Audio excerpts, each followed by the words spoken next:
হরে কৃষ্ণ। তো আমরা আজকে আমাদের নিকটবর্তী দেশ বাংলাদেশ থেকে একজন প্রভুকে পেয়ে গেছি। তিনি এখানে এসছেন এবং তিনি আজকে আমাদেরকে বলবেন তিনি কিভাবে কৃষ্ণ ভবনাময় জীবনে পদার্পণ করেছেন, তিনি কিভাবে ইন্সপায়ার হয়েছেন, কিভাবে এই ভক্তি জীবনে এসছেন এবং তার ওখানে ওই দেশে থেকে কৃষ্ণ ভবনের প্রতি কীরকম একটা ভাব, কীরকম কি। তো চলুন তার সাথে কথা বলা যাক। হরে কৃষ্ণ। হরে কৃষ্ণ। তো এত একটা দুর্বিষহ পরিস্থিতিতেও আপনারা বাংলাদেশে থেকে এখানে এসেছেন ভগবান দর্শন করতে, কিভাবে ওখানে কিভাবে আপনারা ভগবানের নাম কীর্তন করছেন? ওইখানে এখন ইসকনের একটা অনেক অসুবিধা চলতেছে, তার মধ্যেও আমরা এখানে আসতে চাইছিলাম অনেক আগে। আরো আমরা গুরু পূর্ণিমাটা দর্শন করতে চাইছিলাম, আমাদের সৌভাগ্য হয়নি।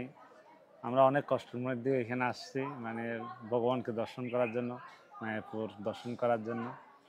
তো এই এই যে কৃষ্ণ ভবনাময় জীবনে আপনারা কিভাবে এর সাথে যুক্ত হয়েছেন?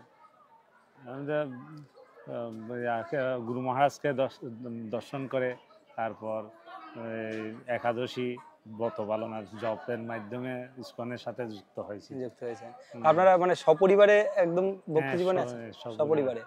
আচ্ছা, তো আপনি মানে ব্যক্তিগত জীবনে আগে কি করতেন, এখন কি করেন, বা এই কৃষ্ণ ভবনামৃততে যুক্ত হয়ে যে আপনার জীবনে কোনো পরিবর্তন এসেছে কিনা সেটা আপনি? অবশ্যই পরিবর্তন আসছে। আগেও আমি আমি জন্মসূত্রে ব্রাহ্মণ। আচ্ছা, এখনো আছি পূজা পার্বণ নিয়ে।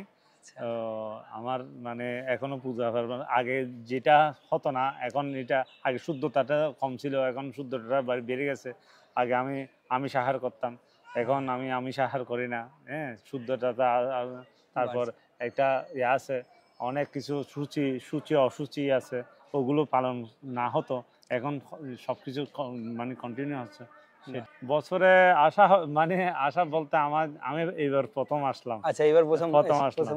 আমার আসার কথা ছিল নভেম্বরে, আসছে এই এখন ওই বাংলাদেশের নানা রকম সমস্যার কারণে। যাই হোক, আপনারা এসেছেন তো মায়াপুর ধামে প্রথমবার, তাহলে এসে কেমন লাগছে? অনেক ভালো লাগছে, অনেক ভালো লাগছে। সেটাই, ভগবানকে সামনে থেকে দর্শন করা, একদম এখনো আসছে ভগবানকে দর্শন করতে যাচ্ছে। 4টে বেজে গেছে, মন্দিরে শঙ্খ বেজে গেছে, আমরা এখান থেকে শুনেছি। খুব ভালো লাগলো। প্রভু, আপনার নামটা বলে দেন। আমার নাম আমার নাম হচ্ছে দেবপ্রিয় গুরদাস, কিন্তু মানে ভালো নাম হচ্ছে দেবাশিস চক্রবর্তী। অসংখ্য ধন্যবাদ প্রভুকে, প্রভু এত সুন্দর আমাদেরকে একটা ইন্টারভিউ দিল। হরে কৃষ্ণ।